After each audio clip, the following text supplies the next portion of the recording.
Shalom, salam damai sejahtera kepada semua saudara dan saudariku di dalam nama Tuhan Yesus. Senang kita berjumpa kembali dalam belajar sekolah Sabat di program Sekolah Sabat 777. Belajar sekolah Sabat 7 menit selama 7 hari setiap jam 7 malam. Harapan kami pemirsa tetap bersama kami dalam belajar sekolah Sabat setiap jam 7 malam. Bila pemirsa memiliki kendala saat pencarian kami di YouTube, boleh ketik dengan kata kunci Sekolah Sabat 777. Dengan itu saudariku lebih mudah menemukan kami setiap harinya. Kita telah tiba pelajaran hari Rabu dengan judul Seorang Imam Kekal. Sebelum kita memasuki pelajaran ini, mari kita mengundang kuasa Roh Kudus. Kita berdoa. Bapa di sorga, terima kasih atas segala berkat yang Tuhan selalu berikan di tengah hidup kami. Saat ini ya Tuhan, kembali kami belajar dari pelajaran sekolah Sabat. Penuhi kami dengan kuasa Roh Kudus Tuhan, agar melalui itu kami dapat memahami pelajaran ini dan menuntun iman kami untuk lebih setia hanya kepadamu saja. Kami manusia penuh dengan dosa, ampunkan kami dari setiap kesalahan kami. Di dalam anakmu Yesus kami berdoa. Amin. Saudaraku, Ibrani 7:16 adalah merupakan suatu ayat yang patut kita baca untuk menjawab mengapa Yesus menjadi imam. Yesus menerima keimamatan atas dasar kehidupan yang tidak dapat dihancurkan, dan karena dia memegang pelayanan kekal. Inilah artinya mengapa Yesus diangkat menjadi imam. Implikasi dari fakta-fakta ini sangat mencengangkan. Itu berarti bahwa pelayanan Yesus tidak akan pernah melampaui atau dikalahkan. Yesus menyelamatkan sepenuhnya kekal dengan sempurna, sebagaimana dikatakan dalam Ibrani 7 ayat 26. Keselamatan yang disediakan Yesus adalah total dan final. Itu mencapai aspek terdalam dari sifat manusia. Dan pengantaraan Yesus di hadapan Allah melibatkan semua manfaat yang diberikan di bawah perjanjian baru. Saudara dan saudariku, Bapak dan Ibu yang diberkati oleh Tuhan, itu mencakup lebih dari sekedar pengampunan dosa juga. Itu menyiratkan, meletakkan hukum di dalam hati kita, menjadikan kita orang baru di dalam Dia, dan menentukan pada penyebaran Injil ke dunia.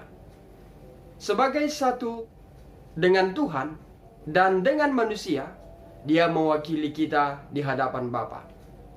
Dan sebagai seseorang yang mempersembahkan hidupnya sebagai korban, Yesus memiliki perkenanan yang tak tergoyahkan di hadapan Tuhan.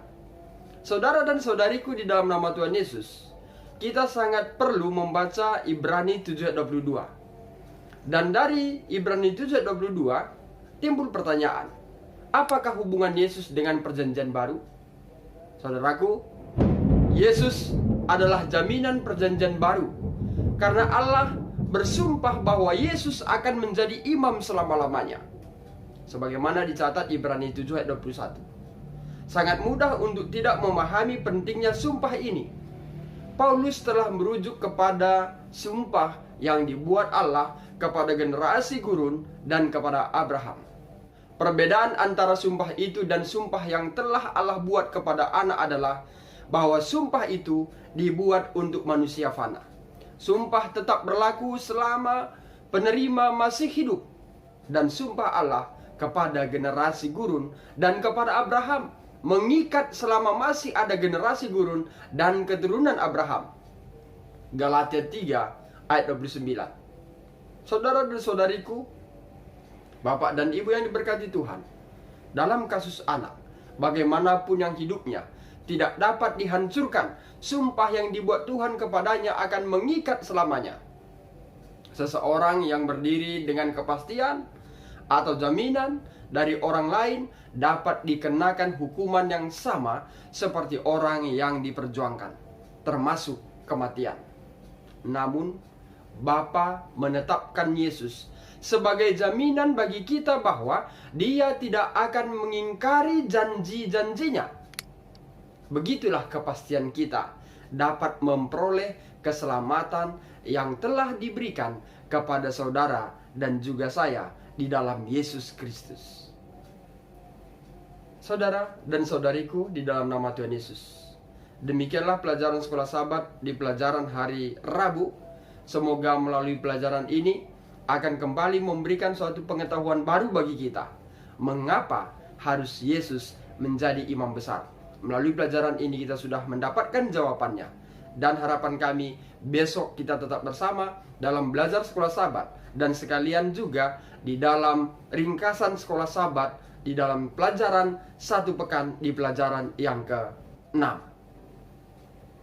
Untuk mengakhiri pelajaran ini, mari kita bersatu dalam doa. Terima kasih Bapa kami yang di sorga atas segala berkat yang Tuhan berikan bagi kami. Kami sudah belajar dari pelajaran hari Rabu. Semoga melalui pelajaran ini kami dapat memahaminya, membawa hubungan kami lebih dekat dengan Tuhan. Bapa kami berdoa kepada semua hamba-hambamu di Pemirsa Bakti Channel. Tuhan berkati mereka masing-masing. Yang sakit Tuhan sembuhkan.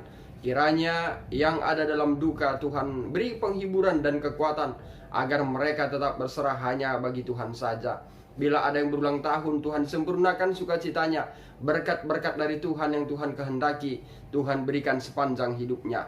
Dan bila ada dalam pergumulan, permasalahan, dan juga banyak rintangan yang dihadapinya, baik permasalahan rumah tangga, permasalahan anak-anak, permasalahan anak sekolah, dan banyak lagi jenis permasalahan, kami serahkan semua dalam tangan Tuhan, agar Tuhan memberikan jalan keluar. Dan bila kami harus menghadapi itu, maka kami tetap berada dalam kebenaran-Mu. Terima kasih Bapa di sorga, terpujilah nama-Mu, banyak dosa kami ampunkan, di dalam anak-Mu Yesus kami berdoa dan mengucap syukur. Amin. Saudara dan saudariku dalam nama Tuhan Yesus, demikian pelajaran sekolah Sabat untuk hari ini. Saya Pendeta Rista Karo-Karo, Gembala Distrik Labuhan Batu Rantau Perapat, mengucapkan Tuhan Yesus memberkati.